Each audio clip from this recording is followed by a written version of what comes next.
Non, vous n'êtes pas obligé de publier sur les réseaux sociaux. Non, vous n'êtes pas obligé de faire des vidéos, surtout sur YouTube. Non, vous n'êtes pas obligé de faire des tunnels de vente ultra complexes et techniques. Vous n'êtes pas non plus obligé de lancer votre podcast. Bienvenue, c'est Johan Yangting et aujourd'hui je vais vous parler de ces choses que vous n'êtes pas obligé de faire pour avoir des clients, pour vendre, pour trouver des clients, pour être visible. Et surtout, 3 grosses stratégies pour trouver des clients qui sont sous-estimés et totalement sous-estimés. Vous savez, j'ai beaucoup de discussions avec mes clients. Et quand ils viennent me voir, et même des personnes qui sont des prospects qui sont intéressés par mes accompagnements, quand je les ai au téléphone, la première peur qu'ils ont, ils me demandent: Johan, est-ce que je vais être obligé de m'afficher sur les réseaux sociaux? Est-ce que je vais être obligé de faire des vidéos? Est-ce que je vais être obligé d'avoir une image sur les réseaux? Et là, je les rassure en leur disant: bien sûr, voilà, je vais te mettre une caméra sur la tête dès que tu viens à l'immersion et tu fais ta première vidéo. Non, plus sérieusement, en fait, il y a deux choses. Déjà, non, vous n'êtes pas obligé. Je l'ai déjà dit dans le podcast, vous l'avez vu dans le titre. Expliquer qu'est-ce qui n'est peut-être pas obligé de faire et qu'est-ce qui peut le remplacer, et surtout 3 stratégies sous-estimées si vous n'avez pas envie de faire ça. Et surtout, deuxième chose, c'est que, en fait, je sais que beaucoup de webmarketeurs, d'entrepreneurs, de gens qui vous vendent des techniques vont toujours vous dire: il faut que tu fasses ça, il faut que tu fasses ça, il faut que tu fasses ça, il faut que tu fasses ça. Moi, je suis pas du genre à vous dire il faut que tu fasses ça, je suis plutôt du genre à essayer de comprendre qui vous êtes, où vous voulez aller, quelle est votre vision, quelles sont vos forces, quelles sont vos faiblesses, qu'est-ce que vous aimez faire, comment vous avez envie de créer quelque chose sur mesure qui vous corresponde, qui soit aligné. Et là, à partir de ça, je pourrais vous dire qu'est-ce qui est le mieux pour vous comme stratégie. Et je sais que peut-être beaucoup vous le disent, mes témoignages le disent, mes clients eux-mêmes le disent. Moi, pour moi, c'est naturel de faire ça. Mais mes clients m'ont tellement dit que j'ai peut-être pris conscience que oui, c'est peut-être ma façon de faire. Du coup, je préfère au moins que vous le sachiez, que ça soit exprimé et communiqué. Pourquoi ? Parce que, en fait, justement, comme je vous dis que vous n'êtes pas obligé de faire tout ça, c'est que, en fait, il faut comprendre une chose, c'est que le marketing et la vente, que ça soit sur Internet ou dans la vraie vie, c'est pas fondamentalement différent. Que quand vous vous promenez dans la rue, et que vous voyez une vitrine alléchante, ou que vous voyez un restaurant avec peut-être des menus à l'extérieur qui vous intéressent parce qu'ils sont bien placés, c'est du marketing. Quand vous rentrez dans le magasin et que vous vivez une bonne expérience, c'est du marketing. Quand le produit est mis à un endroit stratégique pour que vous ayez encore plus envie de l'acheter, c'est du marketing. Quand vous achetez le produit et que vous aimez tellement que vous revenez, c'est du marketing. Quand vous allez faire vos courses, tout est marketing. Croyez pas que les rayons, tout est fait de façon hasardeuse, tout est calculé. D'ailleurs, peut-être si vous êtes intéressé, je vous ferai un podcast dessus, sur toutes les techniques de marketing de votre quotidien.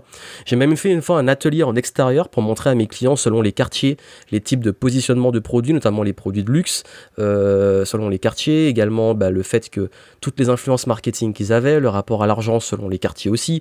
Bref, et ça montre que tout ce qu'on fait sur le web, c'est pas différent de la vente et du marketing classique. Parce que quand vous arrivez sur un site, il y a une accroche qui va attirer votre attention, comme la vitrine, ou alors comme le menu. Quand vous allez rentrer, vous allez vivre une expérience, notamment l'ergonomie. Quand vous allez cliquer quelque part et acheter un produit, c'est du marketing aussi. Quand vous avez acheté le produit, vous avez envie de revenir parce que l'expérience est tellement bonne que vous avez envie de réacheter, ou que vous avez des propositions de produits en plus, c'est du marketing. Quand vous allez au restaurant et que vous dites, est-ce qu'on vous demande est-ce que vous voulez un dessert ou un café, c'est de l'upsell. Comme vous avez dans un produit, vous achetez un billet de train, on vous propose un chauffeur à l'arrivée ou un hôtel. Comme quand vous achetez une formation et on vous propose le coaching derrière, c'est du marketing. Donc quand vous maîtrisez le marketing, quand vous comprenez la psychologie, vous savez que vous avez plein de façons de le faire, que ça soit dans la vraie vie, dans différents domaines, sur le web. Sauf que chacun a ses codes, certes.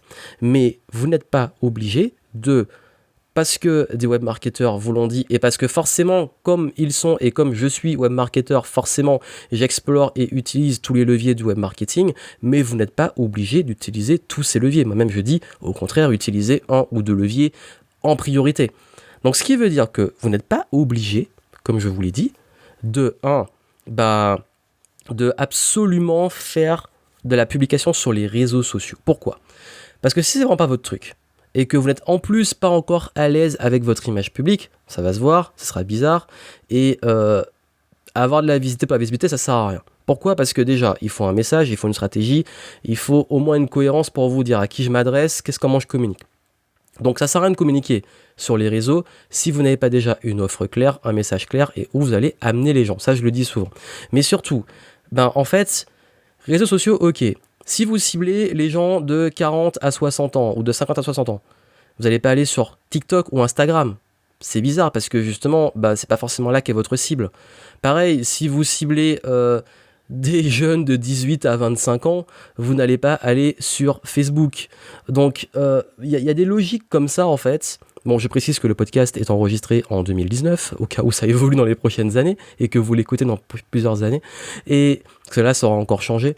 Et pareil, vous allez sur YouTube. YouTube, il y a une lucidité à avoir, c'est que la majorité des audiences YouTube sont très jeunes, sont même pas en dessous de 18 ans. Et ce qui veut dire que quand vous faites du contenu plus vous faites du contenu de niche et spécialisé, moins vous aurez des grosses audiences. Vous n'allez pas faire des millions de vues sur un truc ultra technique, à moins que vous ayez une audience qui soit si énorme que ça. Et encore. Donc vous voyez, en fait, il y a des logiques. Chaque réseau social a ses codes, a sa logique, a son audience.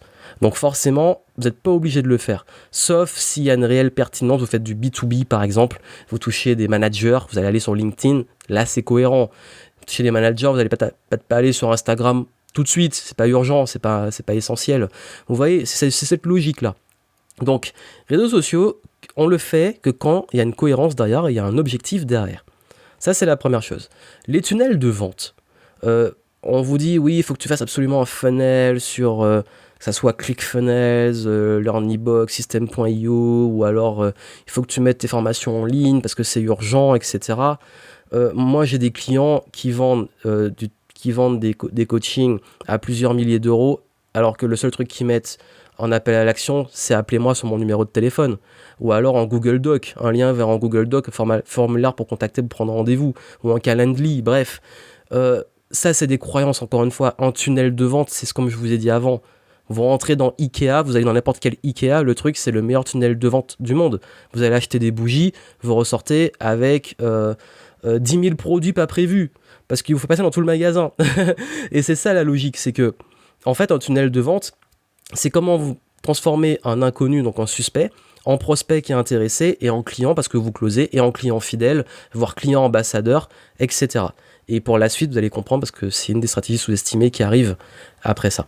Donc vous avez vu, pareil, la vidéo, ok, super. Si vous n'êtes vraiment pas à l'aise en vidéo, il y a deux trucs. Soit vous dites, je me mets à fond parce que c'est pertinent pour ma stratégie, et du coup vous apprenez, mais vous acceptez qu'au début, ça risque d'être nul. Pareil, forcément, les premières vidéos, c'est pas super, allez voir mes premières vidéos, vous allez rigoler.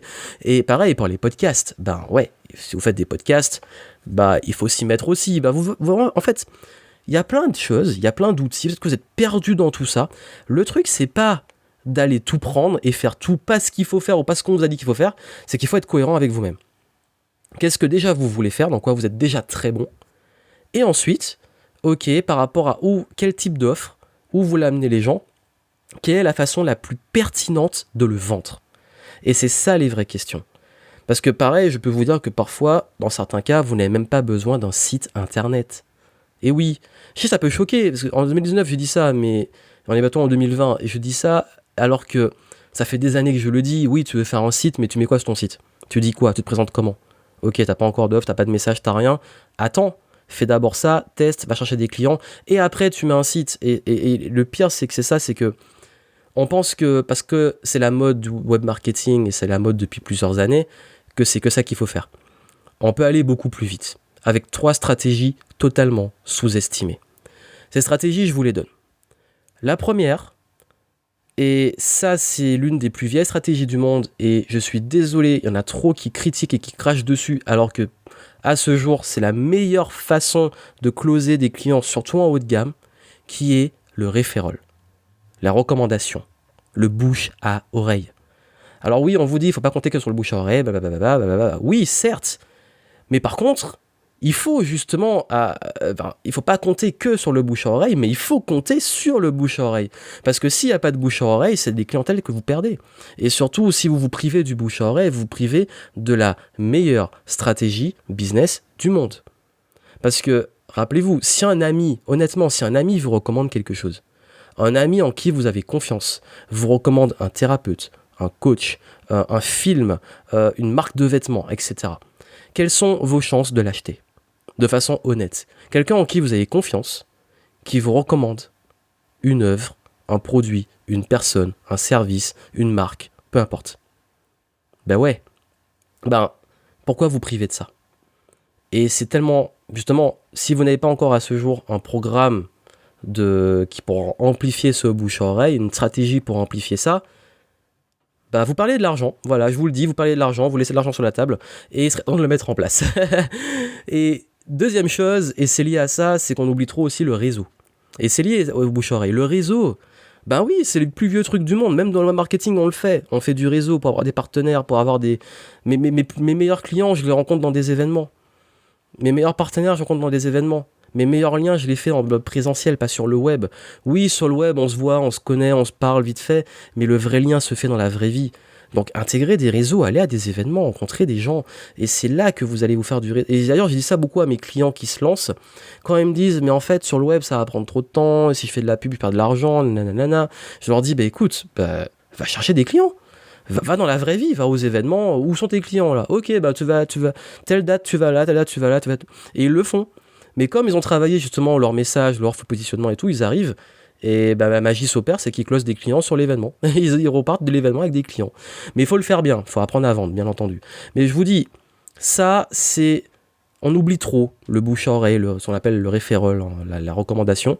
Et deuxièmement, le réseau. Faire travailler son réseau, amplifier son réseau, créer son réseau, parce que c'est là que les opportunités se font. Et c'est là que vous allez avoir... Parce qu'en fait, si vous faites du réseau aussi, imaginez que, un coach sportif qui devient ami avec un coach business, voilà, un business coach, et que le business coach, à un moment, il a quelqu'un qui travaille, qui l'accompagne et qui lui dit écoute, j'aimerais aussi reprendre confiance en moi, je me sens pas bien et tout, et qui sent qu'il a besoin aussi de reprendre en main sa santé, de se remettre au sport pour performer dans son business. Moi, je suis ravi quand j'ai un client qui cherche un coach sportif de recommander ceux que je connaisse. Et du coup, ça, c'est les réseaux. Parce qu'en fait, je vais recommander. C'est comme une sorte de référent, enfin, du bouche-à-oreille, mais c'est pas parce que j'ai été client, parce que je connais quelqu'un. Et d'où l'intérêt d'être pertinent sur votre message. Que les gens sachent ce que vous faites. Parce que si ils ne savent pas ce que vous faites, comment vous voulez qu'on vous recommande si on peut pas vous dire, oui, je te recommande un tel, mais je sais pas trop ce qu'il fait. Enfin, c'est pas logique. Alors que si quelqu'un vient, dit, j'ai tel problème. Ah, mais oui, il y a un tel, il est expert sur ça. Va le voir. Et ça, c'est bon. Donc, travaillez votre réseau parce que ça peut vous amener des clients de la part de votre réseau, vous-même encourager à diriger des clients ou des gens vers les bonnes personnes.